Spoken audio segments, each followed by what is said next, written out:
అందరికీ నమస్కారం. రైతు స్వరాజ్యాన్ని చూసేటువంటి రైతు సోదరులందరికీ స్వాగతం సుస్వాగతం. ఈరోజు మనతో మధుసూదన్ రెడ్డి ఎక్వాకల్చర్ గురించి మనకు చెప్పబోతున్నారు.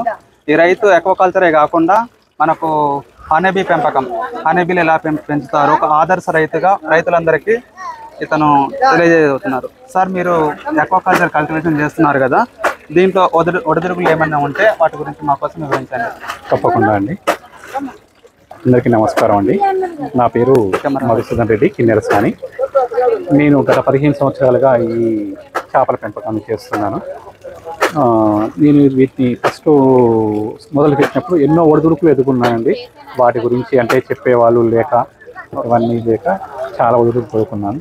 తర్వాత మన మత్స్యశాఖ ద్వారా వీటి చెరువులు తవ్వుకోవడానికి సబ్సిడీలు ఉన్నాయని చెప్తే వాళ్ళని సంప్రదించి నేను చెరువులు తవ్వుకున్నానండి. తర్వాత వాళ్ళు కొంత చెప్పారు, కానీ అక్కడ మేము ఆ జ్ఞానం అది సరిపోక మాకు అసలు గత 3 సంవత్సరాలుగా ప్రయత్నించామని 3 సంవత్సరాలు విఫలమయ్యాను దీంట్లో. అసలు దీని గురించి అసలు ఎందుకు రావట్లేదు మన దగ్గర అని నేను రీసెర్చ్ చేయడం. ఇదంతా ఎక్కువ చేపల పెంపకం ఎక్కడ ఉంది అని అంటే ఆంధ్ర అటు ఉంది అంటే అక్కడికి వెళ్ళి అక్కడ రైతులతో మాట్లాడి దీని గురించి పాలేరులో మన మత్స్య పరిశోధన శాఖ ఉందండి, అక్కడికి వెళ్ళానండి. అక్కడ నేను 3 నెలలు ట్రైనింగ్ తీసుకున్నాను. అక్కడ వారి ద్వారా 3 నెలలు ట్రైనింగ్ తీసుకొని నేను అప్పుడు తర్వాత మొదలు పెట్టానండి. మొదలుపెట్టి అప్పుడు విజయవంతం చేశానండి. ఆ రోజు కాంచి దీని మీద ప్రయోగాలు చేస్తూ ఇక్కడే మేము కూడా సీడ్ మేమే ఉత్పత్తి చేస్తున్నాం. ఇప్పుడు సీడ్ ఉత్పత్తి చేసి మిగతా రైతులకు సప్లై చేస్తున్నాం. మేమే మేతలు సొంతగా మా దగ్గరే తయారు చేసుకుంటున్నాం. మేమే పెట్టుబడి ఖర్చులు అన్ని తగ్గించుకొని విజయవంతంగా ఇప్పుడు ఈ రోజు 15 సంవత్సరాలుగా ఇప్పుడు మేము ఎకరానికి వచ్చి దగ్గర 2 లక్షల ఆదాయం పొందుతున్నాం. Super sir, super. అంటే మనము ఫీడింగ్ ఎలా ఇచ్చుకుంటాం అంటే ఇప్పుడు మనకు ఒక పౌండ్లో వచ్చేసరికి ఎంత ఫీడ్స్ లో తీసుకుంటారు, తీసుకున్న తర్వాత ఫీడింగ్ ఏ విధంగా ఉంటుందండి దీనికి? ఇది చేపల పెంపకంలో మన కోళ్ళ పెంపకం లాగా అంతా ఒకటే ఫీడింగ్ ఉండదండి. చిన్న పిల్లలప్పుడు ఒక రకమైన మేత ఇస్తాము. ఒక 1/2 కిలో సైజు వరకు ఒక ఫీడింగ్ ఇస్తాము. కిలో సైజు తర్వాత ఒక ఫీడింగ్ ఇస్తూ ఉంటాము. ఈ చేప పిల్లలప్పుడు అంటే వీరికి అసలు మేత ఎంత ఇవ్వాలనేది వాటి బరువులో మనం వేసిన చేప పిల్లలు అంతా బరువు కలిపి ఆ బరువులో 3% మేత మాత్రం అందియాలి. అంటే ఫర్ ఎగ్జాంపుల్ మనం తీసుకున్న చేప పిల్లలన్నీ కలిపి ఒక 100 కిలోలు ఉన్నాయనుకోండి. రోజుకి 3% అంటే 100 కిలోలో 3% అంటే 3 కిలోల మేత రోజుకి 3 కిలోలు వెళ్తుంది. ప్రతి నెల చేప ఎదుగుదల అనేది 100 గ్రాముల నుంచి 150 గ్రాములు ఉంటుందండి నెలకు. ఆ సైజు అంటే ఎంత పెరుగుతుందో మనం ప్రతి నెల టెస్ట్ చేసుకోవాలి. నెట్ వేసి చూసుకొని ఎంత బరువు వచ్చింది, మనం ఎంత పిల్ల పోసాము దాన్ని యావరేజ్ చేసుకొని ఎన్ని కిలోలు మొత్తం ఎంత యావరేజ్ అంతా ఎంత వచ్చింది దాన్ని బట్టి దాని బరువులో 3% మేతని మనం అందిస్తూ ఉండాలి నిత్యం. మరి ఇప్పుడు తవ్వుకుంటారు కదా సార్, ఇది ఎన్ని మీటర్స్లో డిస్టెన్స్లో తవ్వుకోవాలి? ఒక పౌండ్లో వచ్చేసి మీరు ఎన్ని పిల్లలు వేస్తూ ఉంటారు? ఇది మామూలుగా ఇప్పుడు మత్స్యశాఖ నుంచి వెళ్ళండి. ఒక హెక్టార్ అంటే 2.5 ఎకరాలు. 2.5 ఎకరాలకు మనకు 2.5 ఎకరాలకు తగ్గకుండా తవ్వుకుంటే ఒక హెక్టార్కి వచ్చేసి మన మత్స్యశాఖ వాళ్ళు సబ్సిడీ ఇస్తున్నారండి. ఆ సబ్సిడీ ప్రకారం అంటే 2 ఎకరం తవ్వుకుంటారంటే సబ్సిడీలు ఉండవు. ఒక హెక్టార్ వరకు మినిమం, ఒక హెక్టార్ మ్యాక్సిమం ఎన్నైనా ఒక మినిమం ఒక హెక్టార్కి వచ్చి మామూలుగా ఒక ఎకరం చెరువు తవ్వడానికి 1.5 లక్ష ఖర్చు అవుతుంది. చెరువు తవ్వుకోవడానికి ప్లస్ మనకు ఒక ఎకరంలో 3000 పిల్లలు మాత్రమే మనం పోయగలుగుతాం. ఒక ఎకరానికి 3000 పిల్లలు మాత్రమే పోయాలి. 3000కి వస్తే ఒక ఎకరానికి 3 టన్నుల మనకు దిగుబడి వస్తుంది. మనకు ఒక ఎకరానికి ఖర్చు వచ్చి 1 లక్ష రూపాయలు ఖర్చు అవుతుంది పెట్టుబడి. అవును. ఇది 6 నుంచి 8 నెలల పంట అండి. 8 నెలలకు వచ్చేసరికి కేజీలు వస్తాయి. 6 నుంచి 8 నెలల్లో కేజీలు వస్తాయి. అంటే మనం వేసిన 3000 పిల్లల్లో 3 టన్నుల సరుకు వస్తుంది. 3 టన్నుల దిగుబడి వస్తుందండి. మనకు పెట్టుబడి వచ్చేది 1 లక్ష, ఎకరానికి 1 లక్ష పెట్టుబడి అవుతుంది. యావరేజ్ గా 100 రూపాయలు చూసుకున్న కేజీకి మనకు 3 టన్నులకు 3 లక్షలు వస్తాయి. 3 లక్షలు 1 లక్ష పెట్టుబడి పోతుంది. మనకు 1 లక్ష ఆదాయంగా వస్తుంది. ఇంకో 1 లక్ష మళ్ళీ పెట్టుబడికి ఉంటాయి. అంటే ఇలా చేయాలనుకున్న రైతులకి మీరు ఎలాంటి సలహాలు ఇస్తారు? అంటే గవర్నమెంట్ తరఫు నుంచి ఎలాంటి సబ్సిడీ ఉంది, ఎక్కడ ట్రైనింగ్ తీసుకోవాలి, ఈ ట్రైనింగ్ వివరాల గురించి కూడా కొంచెం చెప్పగలరా? ఇది మెయిన్ ఇక్కడ మన దగ్గర వచ్చే ప్రాబ్లం ఏంటంటే రైతులందరూ ఒకటే విధానం అండి. ఏంటంటే వ్యవసాయం లేదా వరి, పత్తి, మిర్చి ఇది మాత్రమే మన రైతులకు తెలుసు. దీని గురించే ఆలోచిస్తున్నారు. ఇదే మన వాళ్ళ తాతల కాంచి వాళ్ళ తాతల వాళ్ళ నాన్నల కాంచి ఇప్పుడు పిల్లలు కూడా దీంట్లోనే ఉంటున్నారు.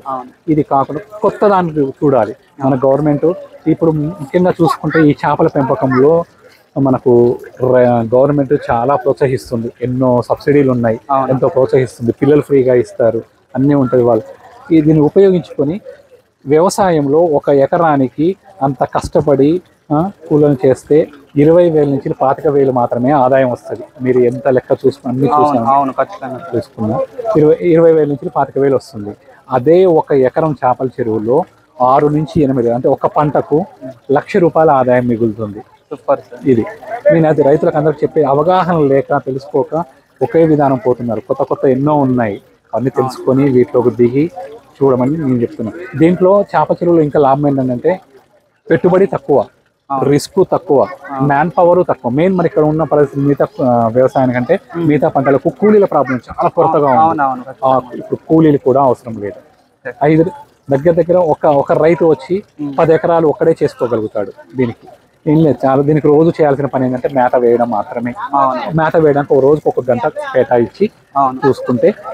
వాటర్ చేంజింగ్ పద్ధతి అనేది ఏ విధంగా చేయాలి సార్? అంటే ఇందులో అమోనియా రిలీజ్ అవుతుంది అని అంటారు కదా, వాటర్ చేంజ్ అంటే ఇప్పుడు ఎన్ని డేస్కి ఒకసారి మనం వాటర్ చేంజ్ చేయాలి? అసలు యాక్చువల్ చేపల చెరువులో నీళ్లు అంటే నీటి యాజమాన్య పద్ధతులు పాటిస్తే అసలు నీళ్లు మనం మార్చాల్సిన అవసరం లేదు. ఒక క్రాప్ వరకు అదే కంటిన్యూ. అయితే ఎప్పుడు నీళ్లు ఒకవేళ మార్పు అంటే నీళ్లు ఏదైనా పాడైపోతే నీళ్లు రంగు మారిపోతుంది, నల్లగా అవుతాయి, బురదగా అయినప్పుడు మాత్రమే అప్పుడు ఆ నీళ్ళని తీసేసి మళ్ళీ ఫ్రెష్ వాటర్ పెట్టుకుంటాం. అంతవరకే. దాదాపు నీళ్లు తీసేయాల్సిన అవసరం ఉండదు. నీళ్లు తగ్గితే మళ్ళీ ఫ్రెష్ నీళ్ళు పెట్టుకోవడమే. ఒకవేళ మనకు చేపల్లో మినిమం 5 నుంచి 6 ఫీట్ల వాటర్ మాత్రం ఉండాలి కంపల్సరీ. ఎందుకంటే ఎండాకాలంలో హీట్ ఎక్కువగా ఉంటుంది మన దగ్గర, మన ఈ ప్రాంతాల్లో. ఆ హీట్ కి ఏంటంటే వాటర్ వేడెక్కుతుంది. వేడెక్కడం వల్ల అడుగు దాకా నీళ్లు వేడెక్కితే చేప ఆక్సిజన్ ప్రాబ్లం వచ్చి చనిపోతుంది. వేడెక్కకుండా ఉండడం కోసం అనేసి 6 ఫీట్ల వాటర్ ఉండాలని చెప్తాం. 5 నుంచి 6 ఫీట్ల వాటర్ ఉండాలని చెప్తాం. ఆ వేడి అనేది 3 ఫీట్ల వరకే, సగం వరకే వెళ్తుంది. ఎండాకాలంలో చేపలన్నీ అడుగు భాగానికి వెళ్తాయి. చలికాలంలో కూడా అంతే. చలికాలంలో నీళ్లు తక్కువ ఉందనుకోండి, నీళ్లు కూలింగ్ ఎక్కినా ఆక్సిజన్ వస్తుంది, ఆక్సిజన్ ప్రాబ్లం వస్తుంది, అప్పుడు చనిపోతాయి.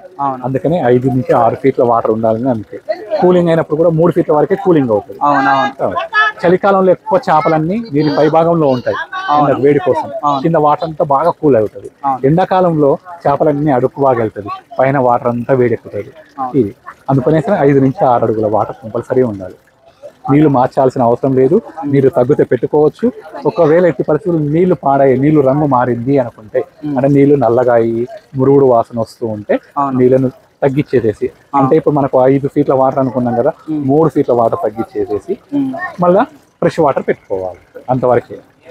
దీనికి వరి పొలం లాగా విపరీతంగా నీళ్లు ఎప్పుడు పెట్టాల్సిన అవసరం ఉండదు. నీళ్లు ఒక్కసారి పెడితే నీళ్ళు అట్నే ఉంటాయి. నీళ్లు తగ్గితే పెట్టుకోవడమే అంతే. అయితే చేపల చెరువు వల్ల మనకు ఇంకో ఉపయోగం కూడా ఉందండి. గ్రౌండ్ వాటర్ లెవెల్ పెరుగుతాయి. ఇనుకుడు గుంతలు అనేవి చిన్న తీసారు కదా, ఇది ఎకరాల కొద్ది మేము ఇనుకుడు గుంటలు తీస్తున్నాం. ఎకరాల కొద్ది దాని నిండా వాటర్ ఎప్పుడు ఉంటూనే ఉంటాయి. గ్రౌండ్ వాటర్ లెవెల్స్ కూడా పెరుగుతూ ఉంటాయి. దీనివల్ల ఇన్ని ఉపయోగాలు ఉన్నాయండి. అందుకే రైతులకు నేను అందరికి యువతకు కూడా నేను రావాలని, ఈ చేపల చెరువు పెంపకంలోకి రావాలని చూస్తున్నాం. అయితే చేపల పెంపకం ఒక్కటే, అయ్యో మాకు ల్యాండ్ లేదండి, చేపల పెంపకం ఒక్కటే కాదండి. అవసరమైతే చేపల మార్కెటింగ్ ఎన్నో ఉన్నాయి, కోల్డ్ స్టోరేజ్లు ఉన్నాయి, చేపల మేతలు తయారు చేసే కంపెనీ.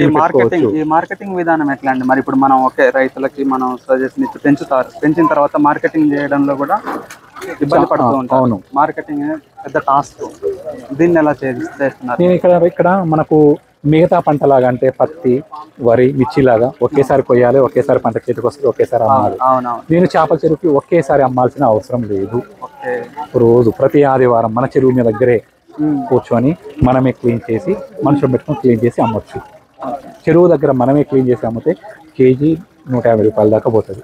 ప్లస్ అంత కాకుండా చాలా పెద్ద మొత్తంలో ఉంటే బేరగాలు మన దగ్గర చెరువు దగ్గరికే వచ్చి వాళ్ళే తీసుకొని పోతారు, మన దగ్గరికి వచ్చి తీసుకొని పోతారు.